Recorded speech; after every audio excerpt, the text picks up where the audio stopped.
다음 주제는 말로만 하는 게 아니다. 그런 말입니다. 민주당이 어제 다당제 연합정치 방안이 담긴 정치개혁안 당론으로 채택했지 않습니까? 지난주 TV토론에서 안철수, 심상정 두 후보가 개혁 추진 의지에 불신을 표하기도 했는데요. 먼저 관련 녹취 보고 그 부분 이야기 나눠보도록 하겠습니다. 정치개혁의 의지를 밝혀주신 것은 다행이라고 생각합니다. 새로운 게 아니고 계속 공약으로 재차 확인해 왔던 겁니다. 그런데 그동안에 이제 실천이 안 된 거죠. 과연 의총을 통과할 것인가, 저는 그게 키라고 봅니다. 만약에 진정성이 있다면 지금 얼마 남지 않았습니다만 의총에 언제든지 이렇게 모아서 통과시킬 수 있는 것 아니겠습니까? 네. 제가 당론으로 확정해서 의총에서 결정될 수 있도록 제가 보여드리도록 하겠습니다. 그래야 정말 믿으실 것 같고요. 이것은 단순한 선거용이 아니라 통합적인 국민 정부를 만들어보자는 충정에서 나온 것이다, 이렇게 말씀을 드리겠습니다. 네, 우선 장 의원께 질문 드려야 되겠는데 어제 의총 계셨나요? 지금 너무 피곤합니다. 그래서 어제 한밤중에 밤까지 어제 하고 밤에 다시 대전 내려갔다가 네. 방금 올라와서 지금 방송 다시 온 거라서. 민주당 의석수가 101은 지금 2석. 네, 그렇습니다. 172석입니다. 참선율이 얼마나 되셨나요? 제가 세보진 않았는데 거의 다 오신 것 같더라고요. 네. 네, 정말 많은 분들이 전국에서 선거운동 하다가 네. 밤에 다시 모여서 네. 어제 의총을 하고 이 밤에 결론을 내고 했습니다. 그러면 단도직입적으로 여쭤보겠습니다. 네. 개혁 진심입니까?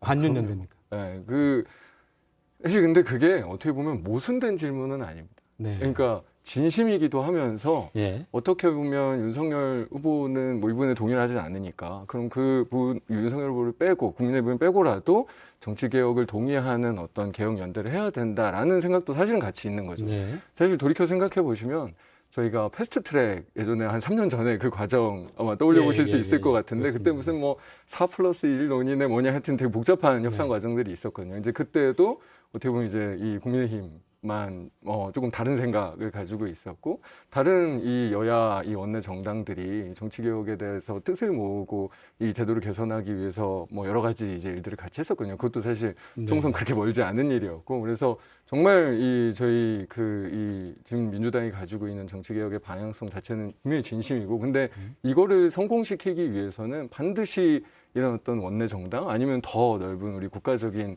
이 공론화를 해서 이런 어떤 공감대를 만들어내야 된다. 그거는 연대를 통해서만 가능한 거고 그러면 이 성격이 비슷한 특히 안철수 후보나 심상정 후보 같은 경우에 비슷한 말씀들을 그전에 많이 해주셨거든요. 그래서 그런 부분들을 연대를 통해서 이번 대선을 이 정치개혁의 어떤 정치체제 변화의 계기로 삼을 수 있다면 이번 대선이 지금까지는 사실 별로 생산적인 그런 대선이 아니었는데 정말로 생산적인 결과물을 낼 수 있겠다. 그래서 저희 지금 민주당 의원들은 이 부분에 대해서 정말 진심으로 확실하게 해야겠다라는 생각들이 가지고 있고 어제 그런 의총이었습니다. 네. 취지도 긍정적이고 추진 개혁 의지도 적극적이신데 어떻게 생각하세요? 저는 저걸 진심이 아니라고 생각하지 않습니다. 저는 진심이 아니라고 생각하지 않는데 이게 진심이면 왜 그 전에 안 했는가? 이제 이 물음표가 저한테는 남는 거죠. 사실은 민주당 내에서도 이게 문제점이라는 것을 인식하고 계셨기 때문에 많은 의원님들이 참여하셔서 당론으로까지 만들어냈고 늦은 시간에 그럼 사실 민주당 내에서도 이 정치개혁과 관련된 의사가 사실 하루아침에 바뀔 수는 없는 것이고 여기에 대한 공감대가 분명히 있으셨기 때문에 이렇게 빠르게라도 통과가 됐을 거라고 저 생각이 되는데 근데 이런 거 말고도 좀 비슷하지 않습니까? 예를 들면 손실보상과 관련돼서도 우리가 자영업자한테 좀 집중 지원해야 된다. 원전과 관련돼서 저희가 끊임없이 비판해왔지만 최근에 이제 문재인 대통령께서 원전 관련돼 좀 다른 메시지를 내셔가지고 저희가 또 비판을 한 바가 있었고 사실 그 전에 국민의힘과 다른 국민의당 하다못해 이제 정의당까지 계속 비판을 해왔고 이걸 바꿨으면 좋겠다라고 꾸준하게 이야기를 해왔던 내용들이 사실 선거 전에 이루어졌다 그러면 그 전에는 왜 안 했는가를 저는 사실 좀 비판을 하고 싶고요. 이걸 저는 진심이 아니라고 생각하지 않습니다. 다만 이제 윤호중 원내대표가 하셨던 말씀이 이거를 굳이 선거용이 아니라고 부인하진 않겠다라고 말씀하셨던 것처럼 시기가 순수하지 않다 이런 뜻이죠. 네, 그런 얘기인데 저는 그런 면에서 민주당의 진심을 오해한다기보다는 그럼 그 전까지는 왜 이렇게 국민의힘의 주장을 그냥 말하자면 반대를 위한 반대, 발목 잡기라는 식으로 폄훼를 했는가? 여기에 대해서는 제가 좀 속상한 마음이 있습니다. 근데 바로 그 부분이 저희가 극복하고자 하는 지금의 국회와 네, 죄송합니다. 그러면 네. 정의당, 국민의당까지 그 입장 보고 답을 하시는 게 좋을 것 같은데요. 정의당과 국민의당도 그 입장을 냈습니다. 어제 민주당 의원총회 결과에 대해서 당론 채택 여부는 모호하고 정의당 즉각적 실천이 필요하다 얘기를 했고요. 국민의당도 취지는 동감하지만 선거 공학적 목적에는 동의할 수 없다. 이런 입장을 냈습니다. 이 결국은 국민의힘과 같은 얘기인데요. 시기가 순수하지 않다 이런 얘기거든요. 같이 이제 답변을 짧게 해주시죠. 그러니까 시기에 대해서는 분명히 반성할 지점이 있습니다. 네. 그러니까 저희가 이 정치 개혁이라고 하는 것, 정말 우리가 정치 체제의 질 자체를 정말 대전환시키는 일은 뭐 그냥 이런 선거 때 한 번이 아니라 정말 지속적으로 이 진짜 나라의 미래를 위해서 계속 해야 되는 일이 맞고 또 그런 이 정치 개혁에 대한 열망을 가지고 있는 의원들 일부는 이 얘기를 정말 1년 내내 하고 정말 그런 어떤 그 열심히 힘을 모으고자 하는 일들을 네. 합니다. 근데 그런 이런 게 제가 바꿔가야 되는 정치 체제라고 말씀드린 게 이런 큰 어떤 선거나 이런 이벤트가 없으면 그런 어떤 이 정책 결정의 창이 잘 열리질 않아요. 네. 그게 사실 지금 우리 정치가 가지고 있는 한계이고 우리가 극복해야 되는 문제거든요. 그러니까 이게 이 양당 구조가 명확하고 사실은 이 양당이 모든 걸 독식한 이 구조에서 여러 가지 담론들이 생산적으로 논의되고 결정되지 못하는 이 시스템을 바꿔나가는 게 지금 어제 저희가 이 결의문에도 담았던 네. 정말로 다당제 체제로서 우리가 정말로 이 갈등을 극복하는 정치 체제로 가야 이런 정치 체제에 관련된 부분들도 그렇고 다른 여러 가지 생산적인 아젠다들이 국회에서 정말 이 상시적으로 논의되고 결정되는 이런 구조를 만들 수 있다라는 그런 문제의식과 그런 의지의 이 발로라고 볼 수 있는 거죠. 그러니까 네. 그게 함께 극복했으면 좋겠고 저는 사실 이게 단순하게 뭐 윤석열 후보나 국민의힘은 아직까지 이 부분에 대해서 조금 약간 한 걸음 빠져 계시기는 하지만 뭐 대선 이후에라도 정말 적극적으로 참여해서 네. 이 제재 개편과 개헌까지도 함께 논의해야 된다고 생각합니다. 네, 그 의지와 뜻은 적극적이고 순수하지만 일단 국민의힘 쪽에서는 시기적으로 좀 의심하고 있다. 이렇게 좀 정리를 하고 넘어가겠습니다.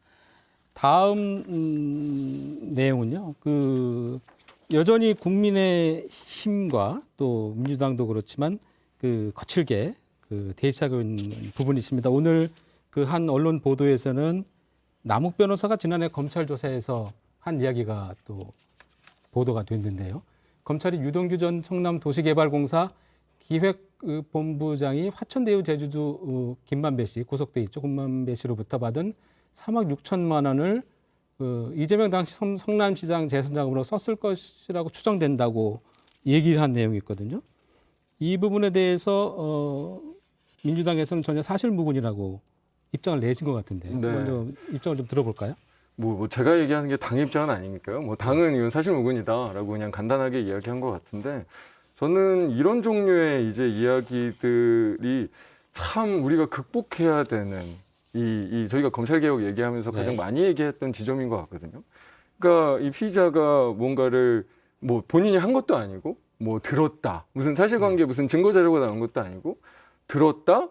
들은 거를 가지고 추정했다. 네. 그거를 또 익명의 검찰 관계자 발로 나와서 또 언론이 그걸 활용하고 이 구조가 정말로 이게 바람직한 이 논의나 어떤 어떤 이슈가 이렇게 불거지는 과정인가. 네.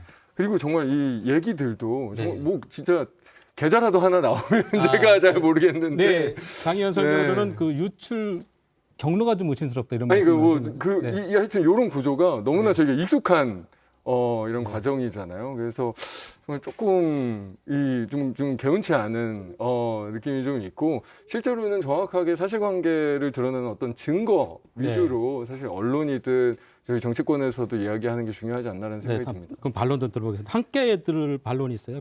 반면에 민주당에서는 그 윤 후보의 장모죠. 장모 최모 씨가 그 땅을 사는 과정에서 90억 원 전매차익 이런 주장을 내놨어요. 보도자료까지. 같이 해서 짧게 한번 반론하셨으면 해주시죠. 국민의힘에서 공식적으로 뭐 마타도다라고 네. 말을 했고요. 그 소위 말하는 안 씨, 그분 같은 경우에는 원래 진 죄를 받은 거다. 그렇게 좀 분명히 이 선을 그었고요. 거기에 네. 대해서는. 그다음에 이제 그 남욱 변호사와 관련된 이야기와 관련돼서는 뭐 구조의 문제는 차치하더라도 남욱의 입을 계속 대장동 사건이 진행되는 내내 남욱의 입을 우리가 계속 집중하고 있었거든요. 결국 이제 남욱 변호사가 이러이러한 이야기들을 한 건데 실제로 이재명 후보에게 굉장히 큰 피해 갈 수 있는 이야기를 한 건데요. 저는 그렇습니다. 이게 우리가 지난해 토론에서도 이재명 후보는 사실 김만배 씨의 녹취록을 판넬로 만들어 와서 김만배가 이렇게 얘기했으니까 이거는 윤석열 게이트다라고 말씀을 하셨거든요. 네. 그러니까 예를 들면 김만배 씨도 그렇고 남욱 씨도 그렇고 대장동 의혹과 관련된 범죄자들의 이야기인 건데 누구의 말은 신뢰성을 가지게 되고 누구의 말은 뭐 신뢰성이 없고 이거는 말도 안 되는 소리고라고 선택적으로 자신의 진영의 입장을 공고히 하는 데 사용되는 것이 과연 맞는가. 그리고 특히 이재명 후보 같은 경우에는 그 녹취록을 직접 판넬로 가져와서 국민들께 보여줬던 그런 걸 생각하면은 우리가 남욱의 이야기에 100% 신뢰성을 줄 수는 없지만은 그가 이야기한 내용들을 하나하나 분명히 면밀하게 살펴볼 필요는 있다 이렇게 생각합니다.